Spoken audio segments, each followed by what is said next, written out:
inflation and actually how in a very, very isolated situation, how that can be good sometimes and for who. So I always say about the inflation, how bad it is for for everyone out there. Prices go up, things become less affordable. However, there is a group of people for whom inflation can actually be a positive thing. And those are people who are homeowners with fixed rate mortgage. So please stay tuned. We're going to tell you why that is.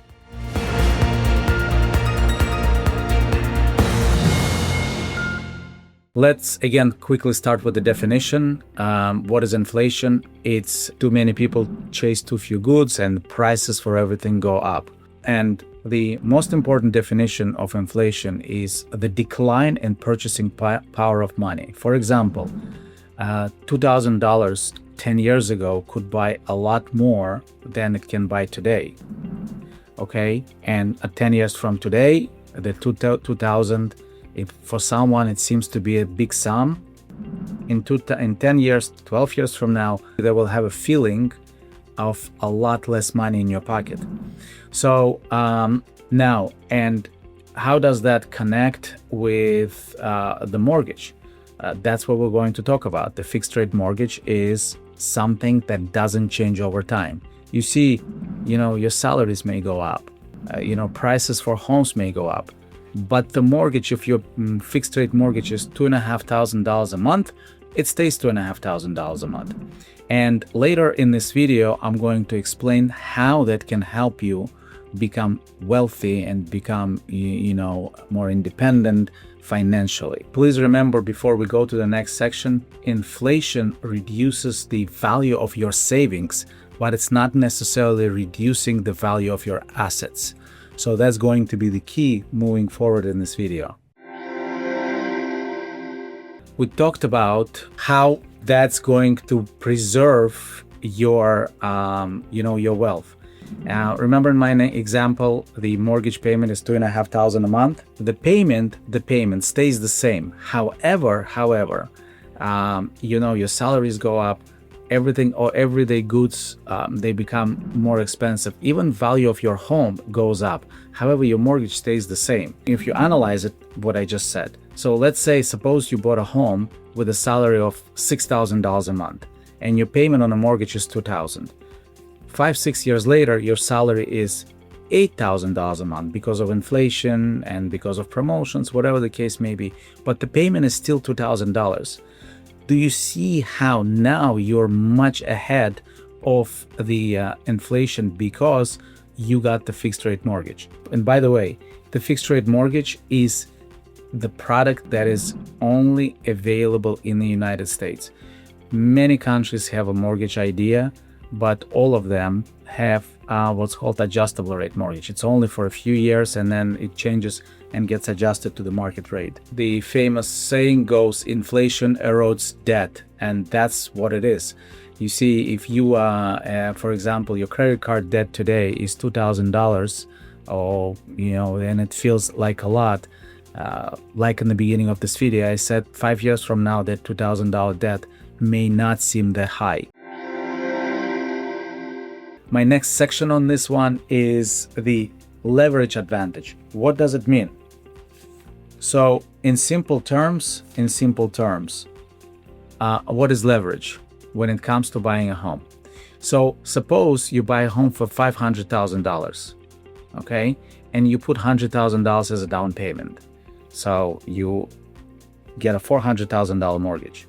500,000 minus 100,000, 400,000 as a mortgage. So you put 100,000 of your money. Let's say a year from now, the value of your home is 550. You invested 100,000 and now you have 150,000 equity in the home. Think about this. In 1 year, your house, the investment of your money appreciated by 50%, even though your house only appreciated by 10%. That is called leverage, where you can put a small sum, but your the value of your assets grows based on obviously the asset price, which was 500,000 for the home. That's in a nutshell what the leverage is. If you're a renter, unfortunately, you're going to be out of luck. You're not building equity. You do not have a fixed payment because your rent can grow. Your rent can go up. Even the government encourages people to become homeowners. There are some considerations with all of this, what I said. Like always in life, there are always pluses and minuses. We just hope that the pluses outweigh the negative factors, but I will mention them now. Number one, home prices can obviously fall. It's not a guarantee that they will always go up. Okay, because of overbuilding or other factors, people moving out from the area, home prices may fall. Also, if you're a homeowner, there is things like insurance and taxes. They may go up in price, and they do.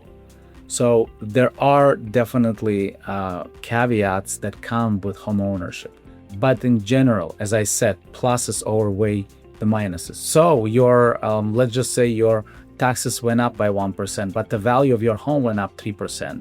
And if you are on $1 million home, okay, so value went up by 3%, that's $30,000. Taxes went up by 1%, which is $10,000. It's very unlikely, but I'm making that example. You're still ahead. That's what you really need to focus on. And one other thing, some markets may outperform others. There's some, appreciating markets or better appreciating markets. Maybe you can get 3 or 4% return on your money, and there are others where you can only get 0 to 1%. So these are all considerations that need to be made. And here at R&J, we actually do a lot of analysis for people. So please comment, or you can present your situation if you wish. In closing, if you kind of read between the lines or saw between the lines what I just said, inflation transfers basically wealth from those who are holding money on their account to those who own real estate. And it's really true. I found an article just accidentally how much the homes were in the area where we resided when we just came to America. It's called Rego Park, Queens, in New York area. And in 1925, the house there was $7,000, $7,000 US. In 2025, the same house, and I actually passed by it. It looks very similar in the picture. Very few things were done to this.